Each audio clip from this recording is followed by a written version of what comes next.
Bonjour, bienvenue madame, mademoiselle, monsieur à ce vidéo-randia de la semaine du 22 août 2015. Pour des raisons techniques, nous avons refait le montage de ce vidéo-randia numéro 34 qui correspond à la 34e semaine de l'année 2015. Bonne écoute! Rendez-vous tous les samedis soirs chez moi à Mont-Saint-Hilaire sur la rive sud de Montréal, sur le flanc ouest de la montagne. Alors oui, on a le feu de camp. Gilles, tu nous l'as montré, le feu de camp? Ben oui, on le voit là. Puis on voit Jojo! La semaine prochaine, vas-tu être avec nous, Jojo? Probablement, hein? Sur la rive sud de Montréal, la montagne qui s'appelle le Mont-Saint-Hilaire, qui est en face de la ville de Belleuil, de l'autre côté du Richelieu. Il y a des gens qui confondent, des fois ils pensent que c'est le Mont Belleuil, c'est le Mont Saint-Hilaire. Et puis il y a le Mont Saint-Bruno qui est plus proche de Montréal, puis il y a le Mont Royal qui est en plein cœur de Montréal. Ça s'appelle la Montérégie, c'est des restants de l'époque très reculée de la Terre, alors qu'ici on était recouvert de glace lors de la dernière glaciation, et quand ça a fondu, c'est devenu la mer de Champlain. Et lorsque Samuel de Champlain est venu, il a pris le Richelieu, et il a descendu la rivière Richelieu, et il est arrivé, comme par hasard, au bout, c'était le lac Champlain, qui est maintenant entre Montréal, si tu veux, la province de Québec, et New York. Les gens qui ont des bateaux prennent le Richelieu, partent de Montréal, montent le Saint-Laurent, descendent le Saint-Laurent, prennent le Richelieu et descendent sur l'Hudson, au lac Champlain, puis continuent jusqu'à New York, en direct. Alors, c'est intéressant pour les gens qui ne connaîtraient pas la région, mais tu peux te rendre à New York en bateau, sans passer par de l'autre côté de la Gaspésie, puis passer sur le bord de l'océan Atlantique, en restant à l'intérieur des terres par la rivière Richelieu. Gilles va tout vous montrer ça dans le complément surprenant après notre vidéo randia, comme il fait toutes les semaines. Il y a aussi Jean-François Poulain qui met à toutes les semaines après notre vidéo randia la version audio du vidéo randia. Comme je vous le disais au début, je n'ai pas d'invité confirmé pour ce soir. L'invité principal que j'avais ce soir vient de me téléphoner il y a à peu près 1 heure des États-Unis. C'est un monsieur très occupé qui va énormément vous intéresser. Semble-t-il, la semaine prochaine, il m'a quasiment promis qu'il était pour tout faire pour être ici samedi prochain. Donc, samedi le 29 août. C'est un monsieur en finance qui vient de publier une brique. Quand je vous montre épais comme ça, c'est vraiment une brique, là. Et un grand format, qui est en anglais seulement. Lui, il parle très bien anglais, mais il parle aussi français, suffisamment pour qu'on comprenne très bien. Alors, le titre, Wiki versus NWO. Wiki, le Wiki, et NWO, ça veut dire New World Order, le nouvel ordre mondial. Pour nous, en français, NOM, si vous regardez sur un téléphone cellulaire, les touches NOM, c'est vraiment New World Order, nouvel ordre mondial. N, c'est sur la touche numéro 6, O sur la touche numéro 6 et M sur la touche numéro 6. Alors, MNO. Donc, nouvel ordre mondial, c'est en français 666. Bon, alors on commence à entrer dans une énergie spéciale. Et Wiki, comme Wikipédia, ça veut dire, wiki, c'est un ancien mot pour dire rassemblement, réunion, carrefour, où tout se réunit là. Alors, Wikipédia, c'est un peu comme encyclopédia, c'est le wiki, ça veut dire le rassemblement de tous ceux qui ont l'information pour créer une encyclopédie internationale. Et à ce niveau-là, très curieusement, lorsqu'on pense qu'on peut tout trouver sur Wikipédia, chercher sur Nassim Haramein, ben, il n'y a rien. Curieusement, il n'y a rien. Comme si Nassim Haramein était un proscrit, un hors-la-loi. Il faut dire que dans les milieux scientifiques, on considère Nassim Haramein non pas comme un véritable scientifique. On dit que c'est un autodidacte et que dans le domaine de la science, il faut vraiment avoir des diplômes universitaires, un PhD entre autres, pour être considéré comme un vrai scientifique. Alors, Wikipédia interdit aux gens d'écrire sur Nassim Haramein parce que dès que quelqu'un écrit sur le pedigree de Nassim Haramein avec des data, des informations reconnues, immédiatement, il y a des trolls qui viennent détruire l'information en disant, parce que tout le monde peut écrire sur Wikipédia. Fait qu'il y en a un qui écrit blanc, l'autre va dire non, il est noir, non, il est blanc, non, il est noir. Tu sais, tu te souviens, Jeannette Bertrand, c'était rendu qu'elle avait 5 enfants. Puis Jeannette Bertrand, parce que dans l'émission Quelle famille, ben, elle a 5 enfants. Puis il y a des gens qui ont pensé que c'était ses 5 enfants. Ben, il y en avait 2, ben, les 2 seuls qu'elle a eu d'ailleurs, un garçon et une fille, qui faisaient partie de la distribution des enfants de la série Quelle famille. Mais Jeannette, elle a eu 2 enfants. Dans la télévision. À la télévision, elle en avait eu 5. C'est pas mal différent. Alors, évidemment, à un moment donné, elle dit, c'est fou, là. Elle dit, je vais voir ma biographie sur Wikipédia, puis je me reconnais pas. Fait que Nassim Haramein, je lui ai posé la question, j'ai dit, écoute, comment est-ce que vous vous sentez d'être proscrit comme ça de Wikipédia? Il prend ça avec un grain de sel, puis avec philosophie. Pour lui, là, c'est pas la fin du monde. C'est comme ça, qu'est-ce que vous voulez? On va prendre ça comme c'est. Alors, c'est sûr qu'on sait que sur Internet, on peut trouver de tout, du meilleur au pire. Et ça nous oblige à avoir du discernement. Et quand on disait dans les textes sacrés un jour, tout sera su, d'un extrême à l'autre. Mais à troubler les élus eux-mêmes, si c'était possible. Autrement dit, même ceux qui savent la vérité, qui l'ont même expérimenté de source, parce qu'ils ont vécu la chose, ils commencent à se demander. Cette semaine, j'écoutais sur Internet un monsieur qui parle pendant 3 heures dans une émission comme on fait ici, là, le samedi soir, mais lui, c'est en direct le mardi, je crois, puis ça durait 3 heures. Il dit que le fondement de toute la compréhension de la société d'aujourd'hui part du fameux 11 septembre 2001, le World Trade Center, lorsqu'il s'est écroulé. Il dit, vous allez séparer l'humanité, là, de manière très radicale. Est-ce que c'est vraiment Al-Qaïda, Ben Laden et compagnie, ou est-ce que c'est impossible que ce soit ça, et que tout avait l'air trop bien orchestré pour que ce soit de l'intérieur, c'est-à-dire de l'intérieur des États-Unis, du gouvernement américain, qui empêchait les avions intercepteurs d'intercepter les avions qui avaient quitté leur route, pas rien qu'un, un deuxième, une demi-heure, 3/4 d'heure plus tard. Alors, on se dit, il y avait quelqu'un quelque part qui dormait sur la switch, ou ben non, la défense américaine est totalement déficiente. On a préféré dire que c'était ça. La défense américaine était totalement déficiente. On peut presque dire qu'on a eu la preuve il n'y a pas longtemps. Il y a un bombardier russe qui est venu narguer les Américains juste sur les côtes de la Californie. Très, très, très, très proche. Il aurait pu avoir des ogives nucléaires, faire un petit détour, passer au-dessus de Los Angeles, bouf, ça aurait fini là. Alors, est-ce que c'est ça ou l'autre? Alors, il nous disait, demandez aux gens s'ils croient à la théorie de version officielle ou s'ils croient la théorie de l'intérieur. Et là, vous allez voir que la société, ça se tranche en deux. C'est vraiment vrai, vraiment vrai. Si vous en parlez autour de vous, vous allez vous rendre compte qu'il y a des gens qui sont convaincus d'une, puis d'autres sont convaincus de l'autre, puis ça peut aller jusqu'à être convaincu, enragé, tu sais. Il y a les gens du milieu qui vont dire peut-être que, et oui, mais, peut-être que, tu sais. Alors, c'est à chacun de faire sa vérité, finalement, au bout de la ligne.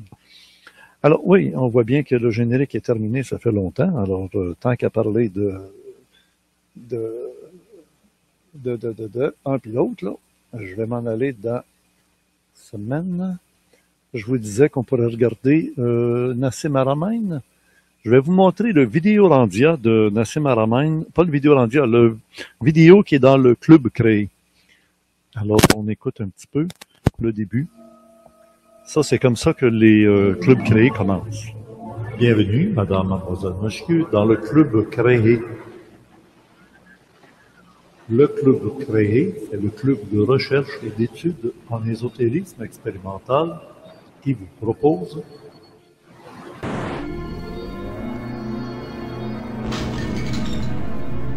pour tous ceux et celles qui sont abonnés à la salle 1508, ainsi qu'à ceux qui ont assisté à la conférence au début du mois d'août 2015 à Québec, voici la rencontre avec M. Nassim Haramein, physicien.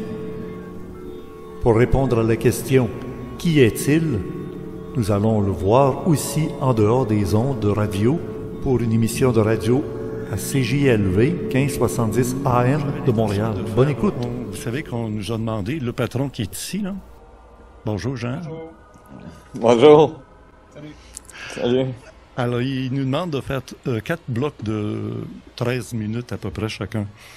Et au Ok. début, on va faire 2 minutes rapides pour faire la promotion de votre venue, puis ce qu'on va Ok. le faire entendre d'ici samedi, là.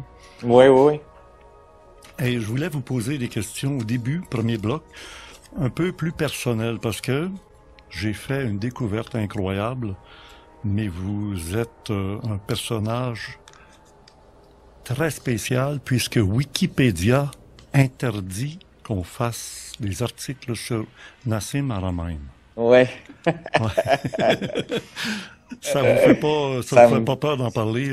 Moi, je vais vous demander. Non, non, c'est bon. OK, moi, l'idée, ce serait de vous poser des questions qui permettraient à quelqu'un qui est en bonne position chez Wikipédia d'utiliser les informations de bonnes sources, c'est-à-dire vous-même, pour dire les choses qu'il pourrait, lui, utiliser pour écrire l'article sur Wikipédia Ah, bon. et que personne pourrait contredire et contrarier en disant Ouais. euh, en quelle année, quelle est votre date de naissance. C'est un peu là le portrait d'un Wikipédia. Nassim Haramein, né à telle date, à tel endroit.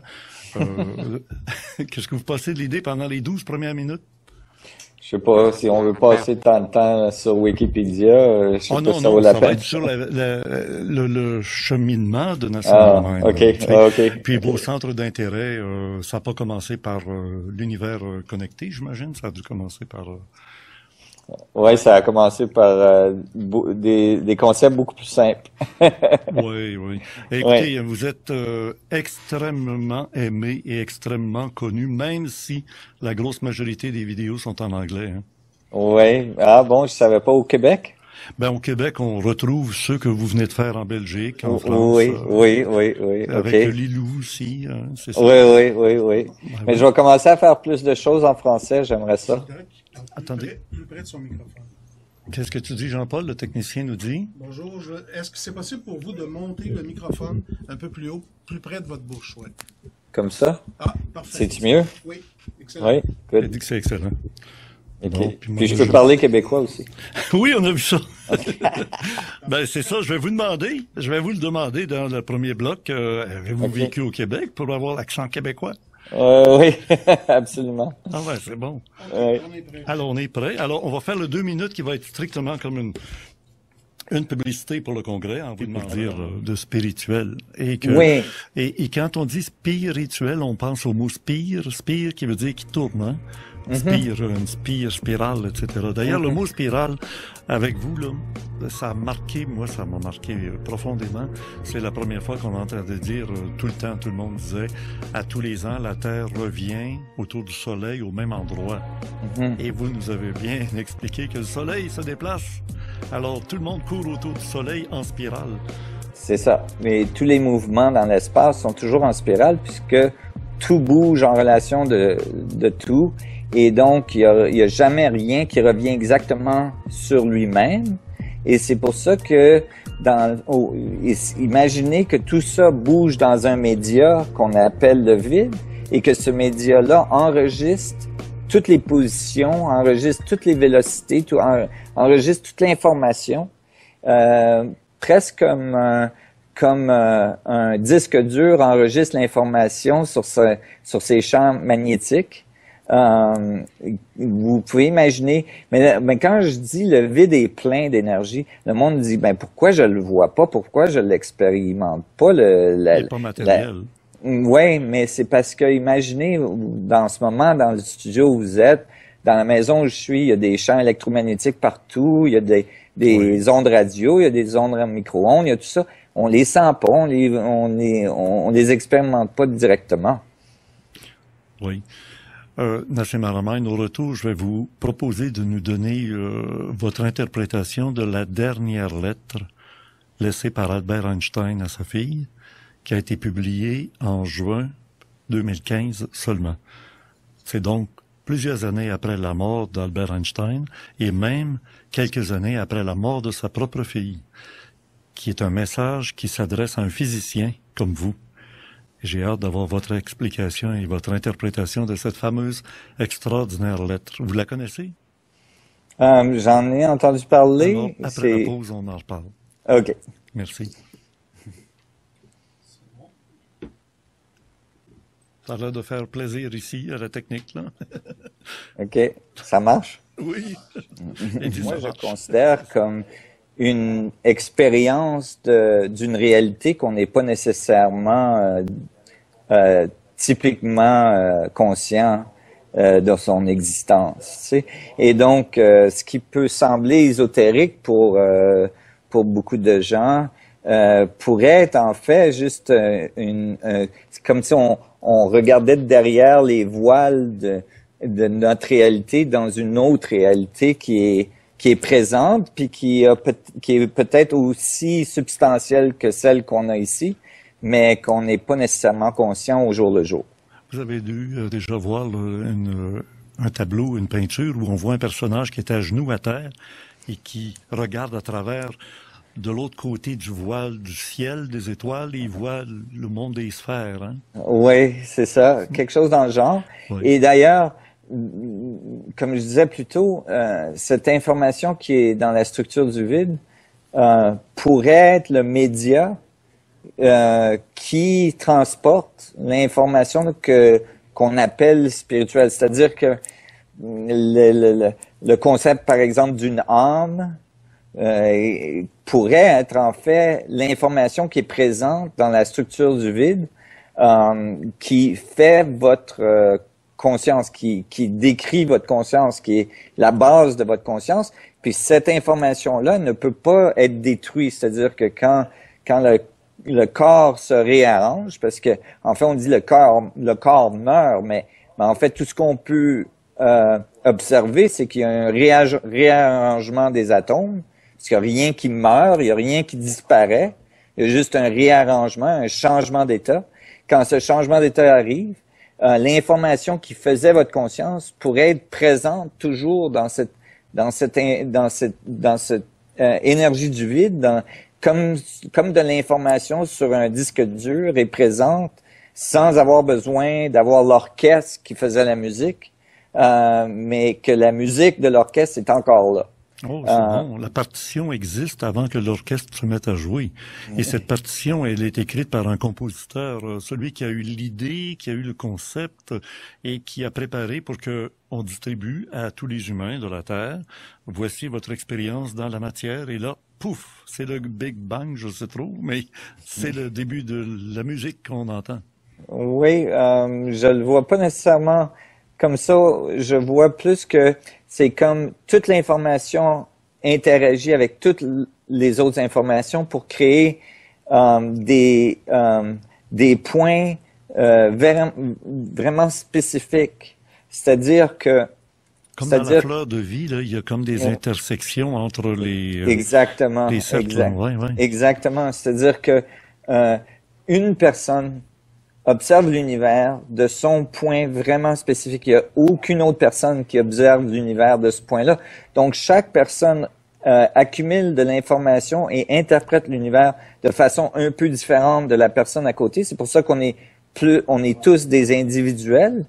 Et donc, mais tous les points individuels d'information sont tous reliés dans l'espace, tant dans la structure du vide, et donc l'échange d'informations entre tous ces points-là fait notre expérience du matériel.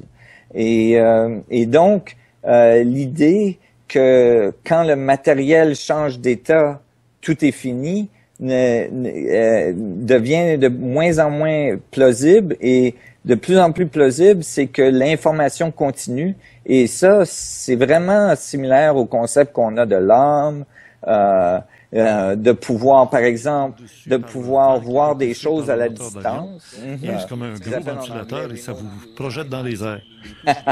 Ça doit être le fun. Ah, c'est fantastique. Et on a ça à Montréal. Invention d'un certain monsieur Saint-Germain du Québec. Oui. Wow. Ben oui. On sait qu'en physique, on parle que tout spin, tout tourne. Et on sait que, j'ai déjà entendu parler de la chiralité des particules. On parle de chiralité comme chiromancie, main droite, main gauche, donc qui tourne à droite, qui tourne à gauche. Et ce qui pourrait créer une espèce de de contradiction entre certaines particules qu'on pourrait peut-être appeler matière et antimatière, si on veut, et peut-être ce qu'on pourrait appeler aussi les bons et les mauvais, les bons anges, les bons esprits, les mauvais esprits. Qu'est-ce que vous avez à dire de cette notion quasiment morale là, de la réalité? Mais j'ai écrit des équations plutôt qui démontrent que l'espace-temps non seulement est granulé, mais que les grains de l'espace-temps dans des régions spécifiques, tournent ensemble. Et c'est comme ça, en fait, que les particules sont créées. C'est-à-dire que ces petits grains-là sont beaucoup plus petits que le proton. Si une des particules Planck devenait un grain de sable, le proton serait d'ici Alpha Centauri. C'est très, très long.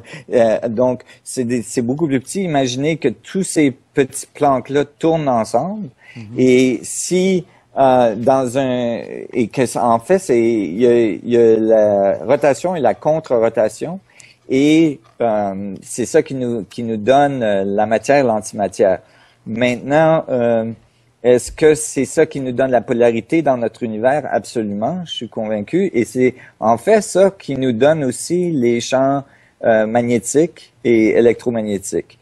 Et donc, on peut attribuer la gravité et les champs électromagnétiques directement aux dynamiques de cette énergie du vide qui est à la base, et c'est tout basé sur le spin, la rotation. Ouais. En Orient, on parle du yin-yang. Je m'amuse à vous le montrer avec un journal là, que j'ai simplement tordu. Et là, vous le voyez qui tourne dans le sens des aiguilles d'une montre. Et si je fais simplement la rotation du journal, il est dans le sens contraire des aiguilles d'une montre.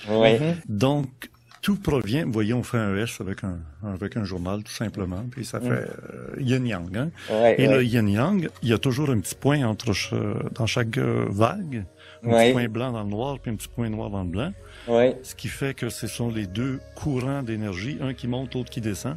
Et selon l'angle de regard, il est positif ou négatif, si on veut appeler ça comme ça.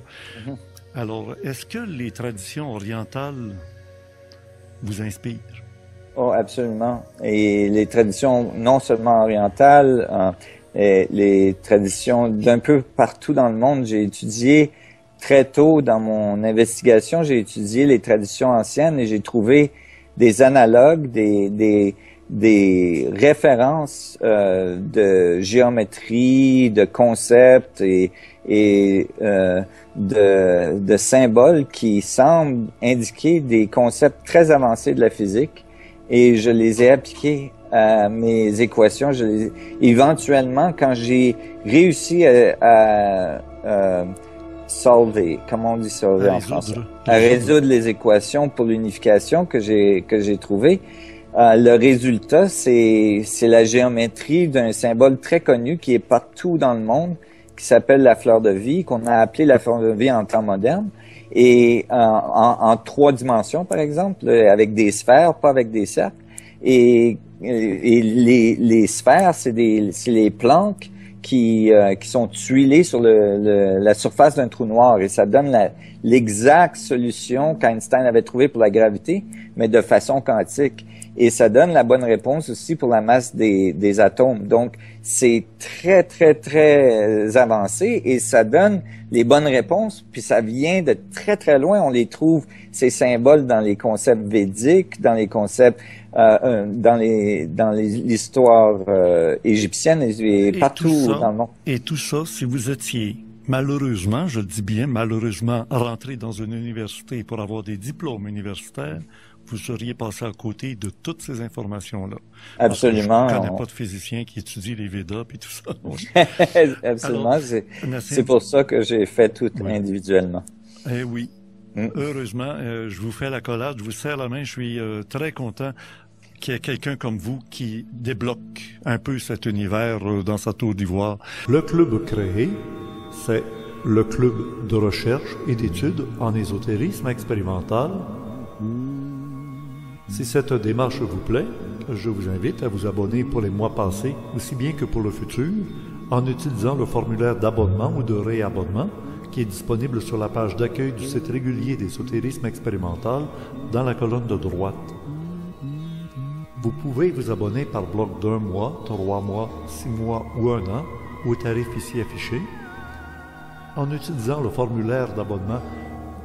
En passant par PayPal, vous avez un accès instantané à la salle ou aux salles de votre choix.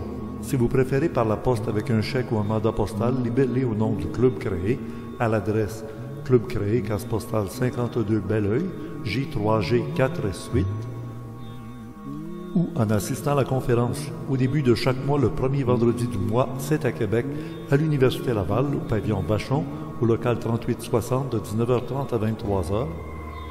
Et à Montréal, malheureusement, c'est toujours le moratoire au Collège de Maisonneuve. Nous les remplaçons ces rencontres par nos rencontres jardin qui ont lieu tous les samedis soirs chez moi à Mont-Saint-Hilaire. Vous auriez alors là droit d'entrer dans la salle du Club Créé qui correspond au mois de la conférence à laquelle vous aurez assisté et payé à votre entrée. Vous avez des questions, des commentaires, des suggestions, vous pouvez toujours nous écrire à l'adresse du Club Créé @esoterisme-exp.com ou en utilisant le forum Orandia, site indépendant mais affilié au site régulier d'ésotérisme expérimental. C'est gratuit, mais il faut d'abord vous y inscrire.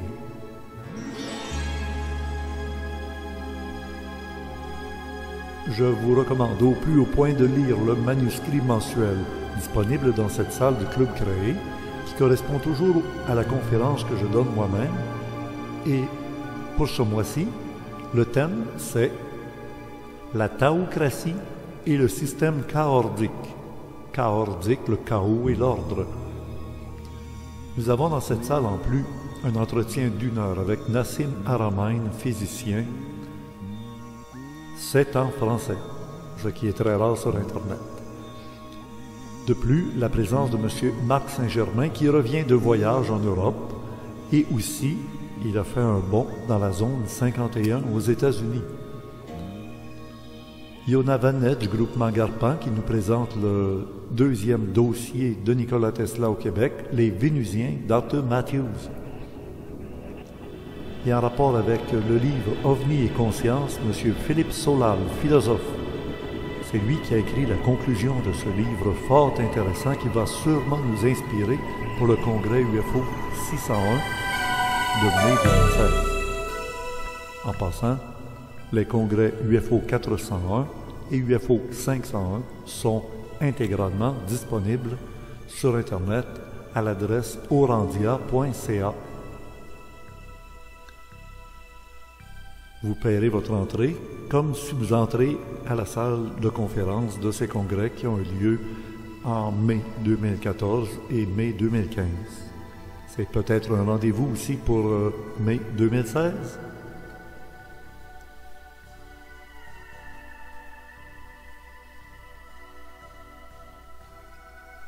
En lieu et place des rencontres-conférences à Montréal à cause du moratoire au Collège de Maisonneuve, je vous invite à nous retrouver les samedis soirs chez moi à Mont-Saint-Hilaire pour les rencontres jardin, évidemment lorsqu'il fait beau et chaud.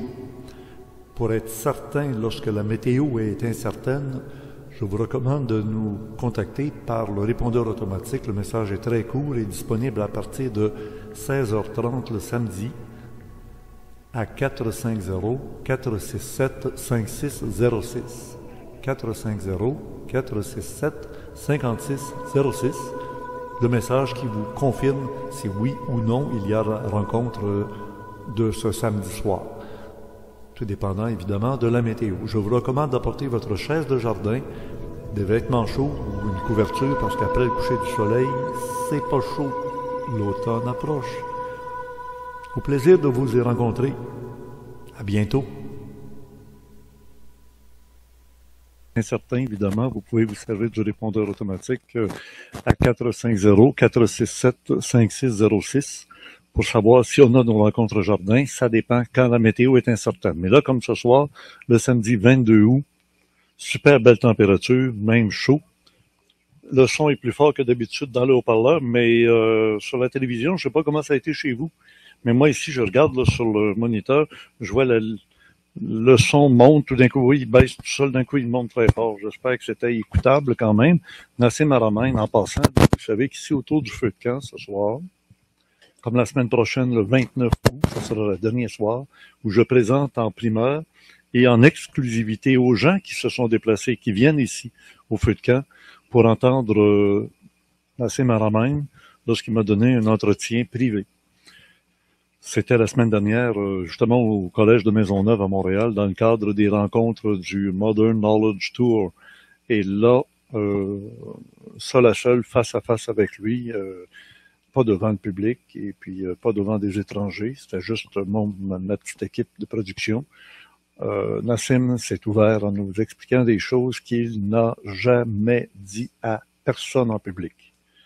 Et ici, il m'a autorisé à le présenter à mon public restreint. D'abord, dans un premier temps, je fais des tests avec notre public ici autour du feu de camp. Ils vont l'entendre, ils vont voir Nassim Haramein, le vrai, là, qui nous dit des choses qu'il n'a jamais osé dire en public. Pourquoi il l'a fait avec Richard Glenn? Ben là, on pourrait peut-être en parler un peu plus autour du feu de camp après, ou tantôt on verra s'il nous reste du temps. Mais l'idée, c'est que dans ces dossiers-là, on dit toujours quelle dose de vérité pouvez-vous supporter? Et il suffit que quelqu'un dise quelque chose qui dérange, qu'on appelle scandaliser, te scandaliser ou scandaliser des gens en disant quelque chose, puis là, ben là, ouais, c'est un fou là, de dire des affaires de même. Ah. Puis 2 heures avant, c'est un génie ce gars-là. Savez-vous qu'Albert Einstein n'a jamais eu de PhD à l'université? Albert Einstein, il s'occupait du bureau des brevets en Allemagne. C'était pas un physicien, là. Et il n'a jamais eu son PhD. Il n'a jamais été un physicien. Alors, de la même nature, on pourrait dire le Christ n'a jamais été catholique. Savez-vous que le Christ n'a jamais été baptisé catholique? Ben non. Pire encore, le Christ, c'était un juif. Ben oui, c'était un juif, le Christ. Et tu sais, il y a des gens qui réalisent pas, à un moment donné, tu leur dis ça, ben non. Ben oui, c'est vrai, dans le fond. Mais il l'était pas, parce que là, c'était par l'opération du Saint-Esprit, tu sais. N'oubliez pas que chez les Juifs, la descendance passe pas par le père, mais par la mère. Parce qu'on dit, on sait de quelle mère tu es, le fils, l'enfant, mais on sait pas de quel père tu es. Seule la mère sait, c'est qui le père, en général, hein. Ouais. Ça fait bien des choses étranges, mais c'est ça qu'on pourrait appeler le scandale qu'on apporte avec des informations qu'on entend à peu près nulle part ailleurs. Alors donc, après notre vidéo randia de samedi soir le 22 août, avec les gens qui sont ici, on va réentendre le début de l'entretien privé que Nassim Haramein m'a donné, et on va continuer un autre bon 15 minutes sur la suite. La semaine dernière, on a présenté le premier 15 minutes. Cette semaine, on présente le deuxième 15 minutes, et la semaine prochaine, on va continuer jusqu'à la fin pour finir le mois d'août et pour faire un cadeau à Jojo, ça va être son anniversaire. Hey, je vais vous dire que depuis le début de l'émission, ça fait pas longtemps, là, ça fait 15-20 minutes, là, il fait noir déjà pas mal, hein? On se pensera en pleine nuit. Alors, vous l'avez entendu, Nassim, c'est un gars que je voulais vous présenter dans le cadre du Club Créé. Ça dure 72 minutes. Là, on vient d'en voir à peu près une dizaine de minutes. Mais on voit que c'est un homme très affable, très naturel, qui n'a pas de complications. Tu sais, les gens simples, là, c'est les gens les plus évolués bien souvent. Ceux qui sont compliqués, puis ça finit plus, puis il faut faire attention à ça, puis projeter. Non, non. Tu as à vivre quelque chose, tu as à expliquer quelque chose, tu t'en fâches pas d'un fleur du tapis, comme on dit. Alors, en passant, je bois mon petit café avec la tasse de Bob. Et Bob, ben oui, la saison de Bob reprend cette semaine. Sur BTLV, sur la radio en France, télévision aussi beaucoup, il fait beaucoup de vidéos, alors j'espère que Bob, t'es en forme, toute ton équipe est toujours en forme, je sais pas comment tes entretiens avec, je sais pas, du Red Bull ou d'autres choses, mais ils ont la flamme, hein.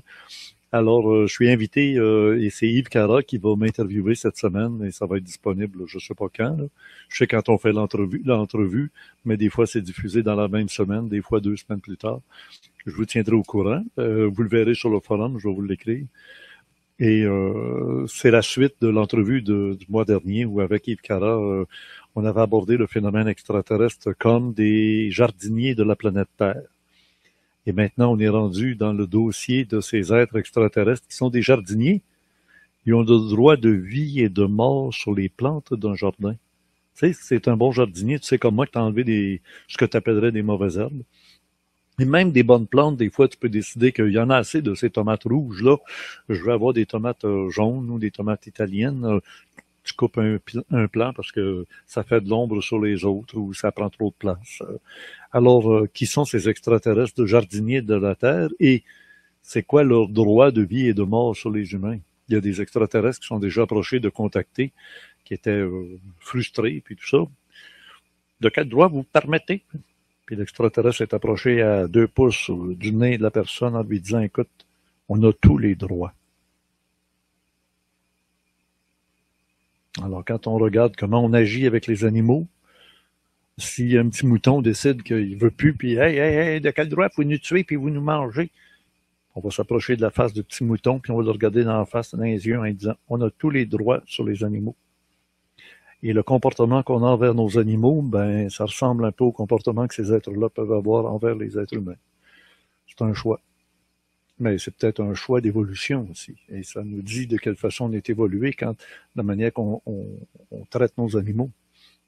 Alors oui, je suis avec BTLV de retour cet automne. C'est une nouvelle saison pour Bob. Alors, bonne chance et bonne saison. Et je sais qu'au début de la saison, il va recevoir Xavier Passot, le grand directeur du GEPAN en France du phénomène OVNI.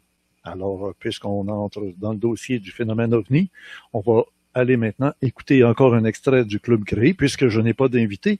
J'ai 2 invités à vous présenter qui, évidemment, là, je peux pas en mettre 10 en attente. Puis quand il y en a un qui peut plus à la dernière minute, appeler l'autre, excuse, pourrais-tu venir à la place de l'autre? Ça se fait pas. Demander à un invité important de lui dire, prends la place de l'autre, parce que l'autre s'est pas présenté, c'est comme un bouche-trou, tu sais. Alors, j'en ai 2 sur la liste d'attente. Premièrement, c'est un invité, comme je vous disais, qui a écrit une brique. Et ça parle du wiki versus le nouvel ordre mondial. Il parle en anglais, en français très, très bien aussi. Il est aux États-Unis présentement. Il aurait pu être avec nous ce soir. Il va être ici samedi soir prochain. Et d'ici samedi soir prochain, je fais un entretien avec un certain monsieur Rock. Il y a des gens qui le connaissent sans doute sur Internet. Oui, c'est un policier de la SQ, un enquêteur de la SQ, qui a fouillé dans des dossiers, qui est allé se mettre le nez dans des places où on ne voulait pas le voir, et on l'a mis sur la tablette, payé 75 000 par année, nous dit-il, à rien faire. Parce que s'il commence à bouger ce qu'il sait, ça va bouger beaucoup d'affaires au Québec, puis même à travers le monde. Et il dit qu'il n'est pas le seul dans cette condition-là, puisque tout le groupe d'enquêteurs a été interpellé dans cette opération-là. Jusqu'à quel point on peut lui donner de la crédibilité, ça, je vais vous laisser le jugement apporté par vous-même. Moi, je lui ai posé des questions, j'ai déjà discuté avec lui une couple d'heures. Il est intéressant, mais crime. Je veux dire, ça fait 1 an à peu près, là, c'est arrivé l'automne dernier, quand il a sorti le chat du sac, puis là, on l'a dit, écrase, reste là sur la tablette, puis tiens-toi tranquille. Mais il n'a pas pu rester tranquille. Ça me fait penser à Guylaine Lanto, médecin, docteur, c'est un vrai docteur, là. Puis on lui a fait sauter son permis de pratiquer la médecine et on lui a fait sauter son titre de docteur. C'est ça, quand tu passes par les centrales officielles, là, ben, tu as un titre, il faut que tu fasses selon la règle, la politique. Hein. Bon, alors quand tu déroges, on dit on t'enlève ton étiquette, on t'enlève ton permis. Ça ne l'empêche pas d'être docteur pareil. Elle a les mêmes compétences qu'elle avait avant, sauf qu'elle ne peut plus pratiquer officiellement. Alors, c'est ça. Alors, lui, il est un policier de la SQ sur la tablette. Il reste tranquille dans son coin. Mais là, le problème, c'est qu'il est allé sur Internet. Il a trouvé plein de confirmations de tout ce qu'il avait découvert. Et là, écoute, tu sais, Wiki, tu fais 1 année de Wiki, là, tu sors de là, t'es fou raide, tu te dis, écoute, il y en a-tu des scandales? Il y en a partout. Bon, ben alors, est-ce qu'on regarde son équilibre à travers tout ça? C'est ce que je vais vous proposer de le rencontrer et de faire votre propre opinion sur ce certain monsieur Rock. Là, La Rochelle, pour le nommer par son nom. Oui, ça fait partie de la démarche d'ésotérisme expérimental d'entendre des choses dites à gauche, à droite, et puis de se faire sa propre opinion, sachant que dans les médias ordinaires, ben tout est sous contrôle et on veut pas trop qu'on sache des choses à l'extérieur de l'autoroute. Restez sur la route, là. Restez sur la route. Il n'y a rien à voir. Circulez. Allez. Ben nous, on arrête, on regarde, on sort de l'autoroute, On va faire des petites enquêtes, on va essayer d'écouter ce que d'autres ont à dire. Puis à un moment donné, des fois, on se dit que des rumeurs ou des choses qui se disent à l'extérieur de l'autoroute, oh, ça nous informe très clairement de certaines choses. On retourne la caméra, Gilles, sur l'écran et on va maintenant écouter Philippe Solal, qui est un philosophe.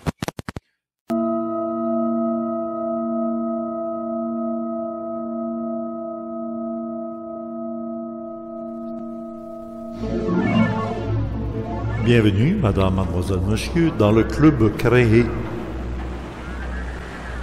Le club créé, c'est le club de recherche et d'études en ésotérisme expérimental qui vous propose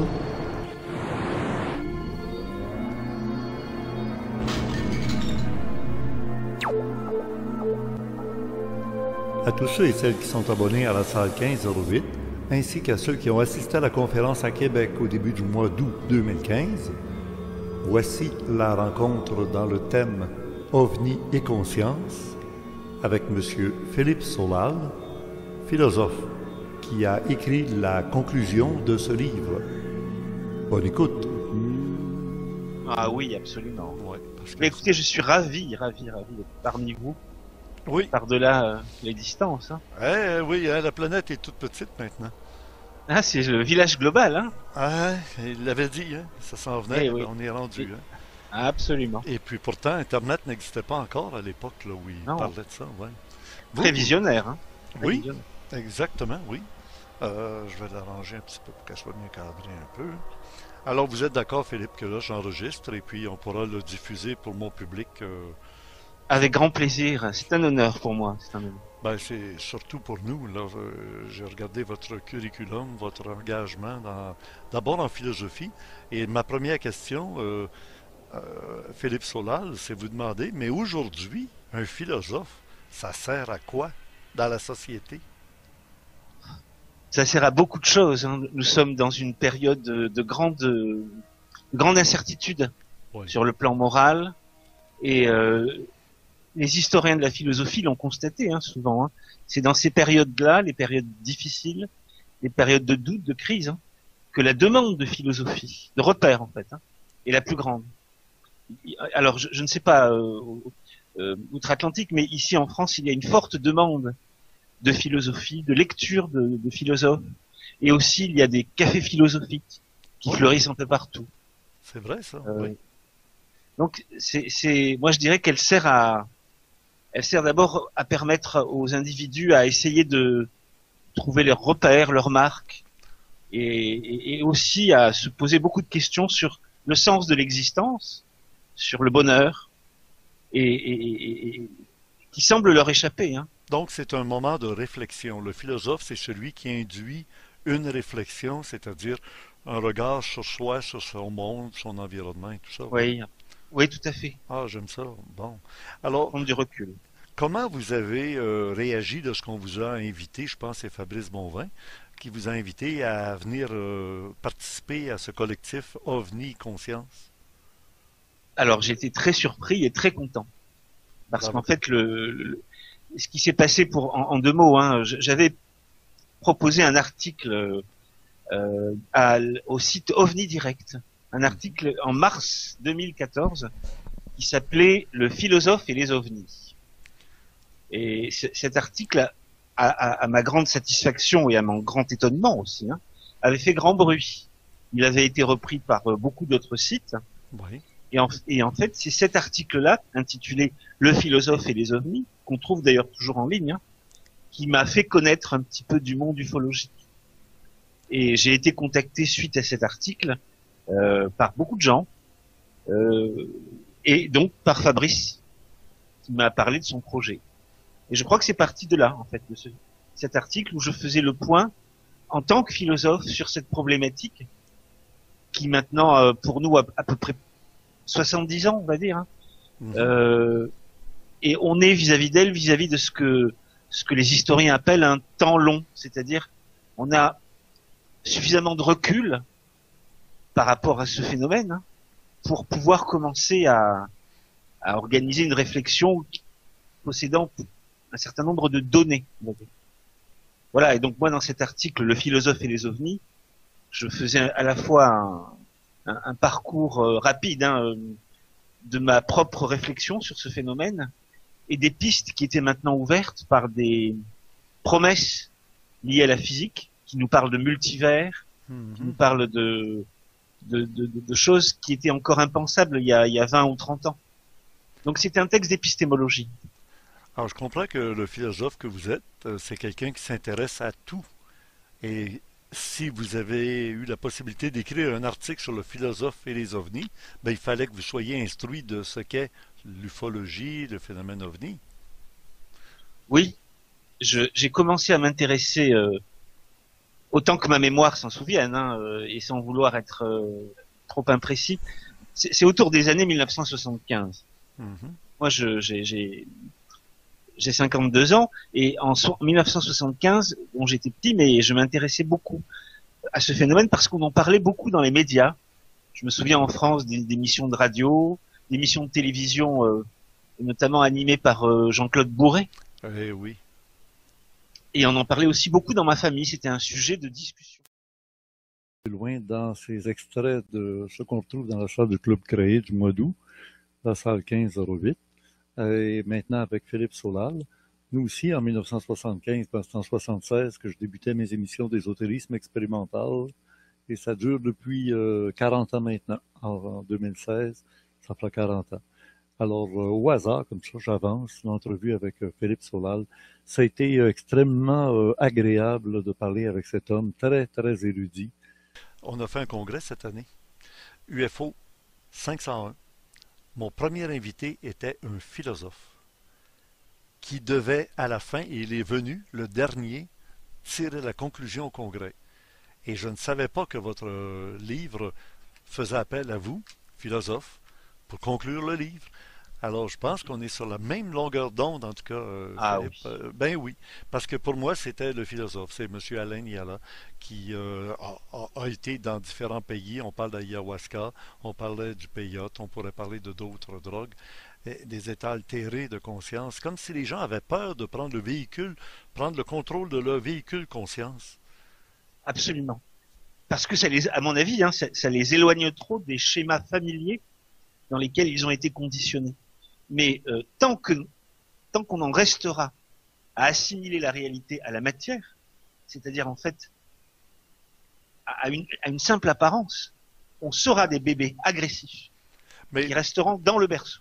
Oui. Et le mot réalité que vous utilisez souvent, l'étymologie, c'est pas réalité, c'est pas reich, le mot grec qui voulait dire choser.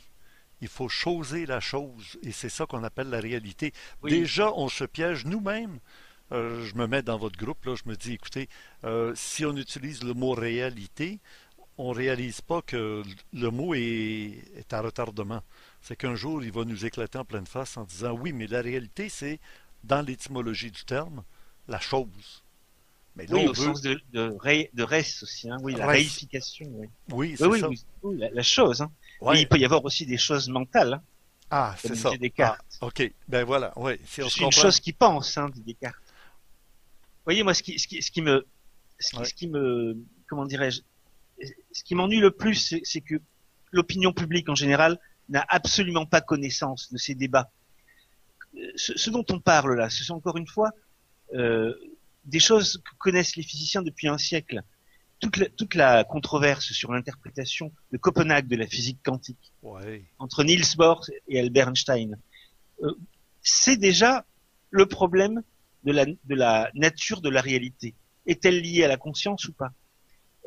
Alain Cohn, qui est un grand mathématicien français, professeur au Collège de France, a dit dans une interview récente que pour un physicien, aujourd'hui, la réalité, c'est un ensemble de possibles qui sont chapeautés par un nombre imaginaire. Mais c'est par rapport à ces possibles que la réalité va se déterminer sous l'effet de l'intention. Oui.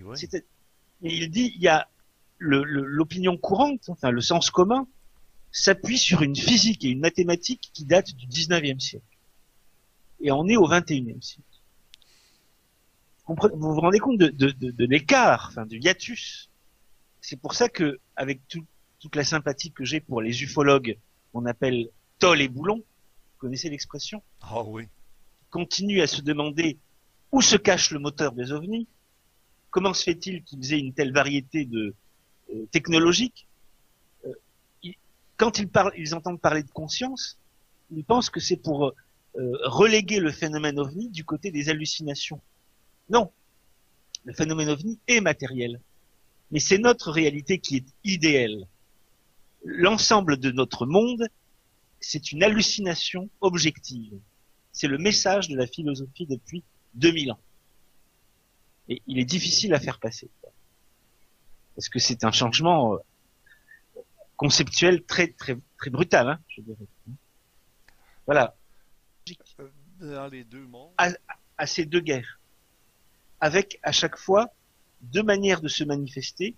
Une manière qui emprunte à la religion, apparition mariale, et une manière qui emprunte à nos rêves technologiques.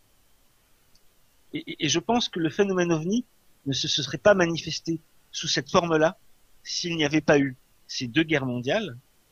Et à chaque fois, il nous a placés face à notre liberté, face à notre liberté de changer la ligne de vie de l'humanité. Les deux fois, ce fut un échec, puisque le message n'a pas été entendu. Mais c'est peut-être maintenant que ce message peut être entendu. Au moment où d'autres dangers menacent la planète, hein, des dangers d'ordre écologique, des dangers d'ordre économique. Parce qu'il y a un sens moral au phénomène ovni. Ce sens moral, moi je le résumerai en une phrase. Alors, évidemment, le phénomène ovni échappe pas à ceux qui posent des questions, qui s'intéressent à tout, comme un bon philosophe doit le faire. Et là, vous avez déjà eu un aperçu de sa réflexion sur le phénomène ovni, qui est loin d'être juste de la matière toc, toc, toc, tôle et boulons, comme on dit. Mais il y a d'autres choses à d'autres niveaux. Et l'être, comme vous et moi, on est autre chose que juste de la viande. On est de l'esprit, on est de la pensée, on est de la conscience. Et ils sont passés par les mêmes étapes que nous, primitives, primaires. Et ils arrivent à un moment où ils sont capables de transcender le tôle et boulons, c'est-à-dire le temps et l'espace, pour changer les niveaux de conscience dans ce qu'on appelle la troisième réelle dimension, le temps, l'espace et l'ordre. Tiens, Gilles pourrait tourner vers le poster pour nous montrer que c'est notre sujet de ce mois-ci, qui a rapport avec le chaortique. Chaortique, oui, c'est ça. La théocratie associée au système chaortique. Les deux vont de pair, parce que le Tao, les gens comprennent pas trop. Quand on entend parler de Tao, on se souviendra du fameux yin-yang, la vague blanche, la vague noire, avec le petit point noir, le petit point blanc. D'ailleurs, sur le site de Nassim Haramein, il y a une façon de le conceptualiser en 3 dimensions dans une sphère. Moi, je ne suis pas d'accord, parce que lui-même peut pas l'expliquer. Il y a un graphique qui le montre. Mais de là à l'expliquer, on n'est pas de la même école. Et j'aurai d'autres contacts avec Nassim Haramein. On a créé un contact très, très particulier. Comme je vous dis, on s'est mis à parler entre nous de choses très, très spéciales, ce que j'appelle, moi, l'entrevue spéciale avec Nassim Haramein. Oui, oui, on se passerait dans un intermonde, une dimension, dans un autre temps. Et voilà. Oui. Alors, c'est notre rencontre de ce Vidéolandia numéro 34 qui passera probablement pas à l'histoire étant donné que j'avais pas d'invité, même si j'avais beaucoup de gens autour du feu de camp, mais les gens sont ici pour discuter entre nous autour du feu de camp. Et ça va se faire dans quelques minutes. On va refaire le plein de nos tasses de café et on va se retrouver autour du feu de camp à entendre presque une demi-heure avec Nassim Haramein de cette entrevue privée, où il dit des choses qu'il n'a jamais abordées en public. Et ensuite, on va discuter ensemble de tout ça. Là, vous avez la preuve d'une chose, c'est qu'on a des scientifiques qui ont les 2 pieds sur Terre, qui ont une reconnaissance sociale importante, Nassim Haramein, Philippe Solal, qui s'engagent dans la meilleure compréhension du phénomène ovni et qu'à chacun d'en prendre à la mesure de son contenant. Je veux dire, ton contenant, ton cerveau, ta conscience, ton intelligence, on peut en mettre dans le vase et ce qu'on appelle de l'information. Information, dans la formation, la forme. Quelle forme as-tu? Le vase, il y a une forme, et plus il est vaste, plus il y a de l'espace pour mettre dedans de l'information, mettre dans la forme, information. Et à ce moment-là, tu accumules beaucoup d'informations et tu as plus d'éléments pour gérer les informations qui sont dans la réalité. Qu'est-ce que c'est qui est là? Qu'est-ce que c'est qui est là? Pourquoi tu penses ça comme ça? Tu peux te contenter de la vision tunnel qui t'oblige à croire des choses, où il arrive un moment où tu arrêtes de croire et tu passes à une expérience réelle, scientifique. Ben voilà, ça fait plus d'une heure qu'on est ensemble, ou presque, et puis on s'était dit qu'on faisait un vidéo rendia comme ça le 22, samedi le 22 août, samedi le 29 août. Pour ceux qui viendront, vous aurez l'occasion d'entendre l'intégrale de l'entrevue privée de Nassim Haramein, et ça va être le sujet de discussion autour du feu de camp déjà ce soir, et ça va se continuer le samedi 22 août. On se prépare pour la rencontre conférence au début du mois de septembre, et j'aurai la semaine prochaine, le 29 août, un invité qui est actuellement aux États-Unis, qui revient, qui est un comptable, et qui va nous parler de Wiki versus le Nouvel Ordre Mondial, le New World Order. Et après, ben, figurez-vous qu'au début de septembre, on va retrouver un très bon invité à nous que vous avez sûrement beaucoup aimé. Il se nomme Monsieur Jean-Louis Victor, l'attireur de chauves-souris. Je sais pas. Il va revenir ici. Il n'a pas peur des chauves-souris. Il est allé voir qu'en Chine, c'est un excellent présage, la chauve-souris. C'est un bon présage pour lui. Je pense que c'est excellent aussi de le voir revenir déjà au Québec. C'est excellent. Et pour cet automne, je prépare toute une série de rencontres où on va parler dans mon studio, tout simplement, de ces thématiques que vous retrouvez ici sur le poster. Ésotérisme expérimental, 40 ans d'histoire, 40 ans de connaissances. Vous voyez ma photo en noir et blanc dans le temps, alors que je me faisais appeler médium en 1976-77. Et aujourd'hui, avec la barbe, le vénérable, je ne sais pas s'il l'est vraiment, mais en tout cas, le Richard Glenn, qui est toujours le même. Alors, déjà, vous voyez ici là, les principaux symboles que j'utilise dans mes enseignements. Il y a des gens sur le forum qui ont dit il faudrait peut-être que Richard Glenn commence à penser à écrire un livre. Ça fait sourire mon ami Gilles parce qu'il voit, lui, que depuis 40 ans, mais on pourrait dire depuis l'arrivée d'Aleph au début fin des années 80, au début des années 90, il a commencé à écrire tout ce que je racontais dans les cours Jedi et on en a fait des manuscrits, des documents qui portent beaucoup d'informations et ces fameux symboles que vous voyez, ben ils enseignent tout. Et une image vaut 1000 mots, alors imaginez tout ce qu'on peut retrouver à travers tout ça. Et avec les textes ou les mots-clés qui sont là. Alors, vous le voyez déjà, le mot ordre, il était là il y a déjà 20 ans. Alors, c'est l'espace, temps et l'ordre. Les trois dimensions de notre réalité. Vous avez le Merkaba qui est ici, que très peu de gens connaissaient il y a 20 ans. Donc, aujourd'hui, tout le monde en parle. Mais vous avez les trois priorités ou les prérogatives de l'être humain au niveau spirituel. L'amour, l'intelligence et la volonté. Volonté, intelligence, amour qui fait VIA. Volonté, intelligence, amour, la VIA, la voix. Et que sur le plan plus matériel, on sert notre cerveau. Alors, on découvre là les forces électromagnétiques et gravitationnelles qui sont associées à l'espace-temps et l'ordre. Ça va être très amusant, très intéressant de faire un cheminement cet automne à partir des enseignements d'ésotérisme expérimental qui correspondront, comme vous le comprendrez, pour ceux qui vont entendre l'entretien spécial que j'ai eu avec Nassim Haramein, qui sont d'origine cosmique. Voilà. Alors, c'est tout un tout. Et on s'est reconnus, Nassim Haramein et moi, d'expériences vécues ailleurs que ce qu'on pourrait dire sur le plan très terre à terre. Bien, merci beaucoup de votre attention. Je remercie à mon public qui est ici autour du feu de camp. Vous avez hâte d'entendre, hein? Bien, vous allez le voir et l'entendre, Nassim Haramein nous dire des choses de manière privée. Je m'en retourne sur le générique de la fin de notre émission. Gilles, remontre-nous qu'on avait quand même notre feu de camp. Ben oui, vous le voyez, là, il est là, dans le coin en bas, là. Ouais. Ben, merci beaucoup. Et merci tout le monde.